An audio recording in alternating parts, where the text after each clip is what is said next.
Snotgirl. Yes, that's the title that attracted me in the comic book store, which I rarely am in a comic book store, but how could you not buy that?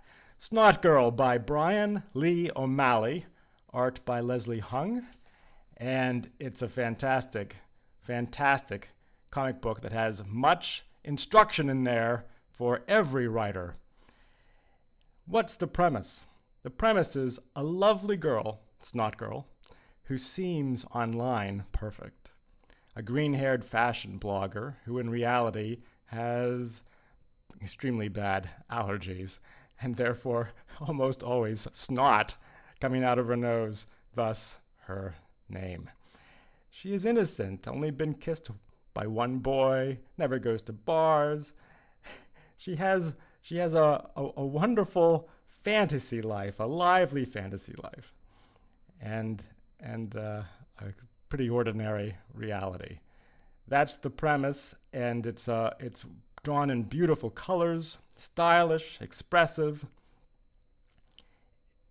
and it's in a way, if you look at it in a certain way, it's a parody of a regular old-fashioned Superman comic book, because it uses dramatic storytelling, visual storytelling, to tell an ordinary story. For example, when Lottie is looking into a refrigerator, Lottie is Snotgirl, when she's looking into a refrigerator and she drops an egg, the splooshed egg is shown reflecting in her eyes while she thinks about the bloodied hair of her new friend who slipped on the special pills in the bathroom of the bar.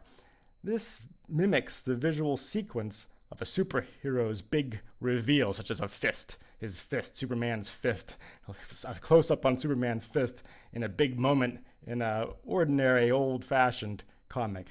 And those visual sequences have been made to express something very different, very, very ordinary. She drops an egg. That gives you a certain type of wonderful pleasure for those who see that connection to the old-fashioned. And I only read one comic book a year, so I don't know how much this has all been done, but I see what is being done in this comic. And I can't say that I know everything about comics. I really concentrate on literature. But there's much in this book, in the Snotgirl, which gives even the highly literary person a lot of pleasure. Bryan Lee O'Malley, the writer, he can create and does create rounded characters with only a few lines.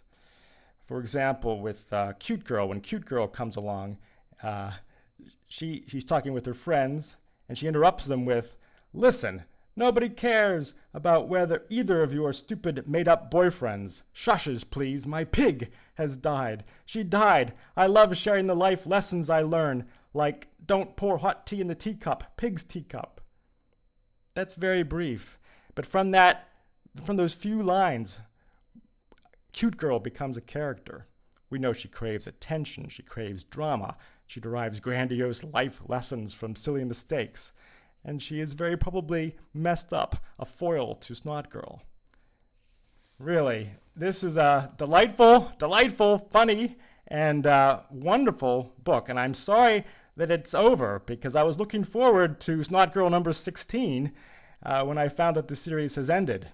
I was hoping for Snotgirl to continue for hundreds of issues. Bryan Lee O'Malley's writing is a model of brevity and wit, and all can learn from it.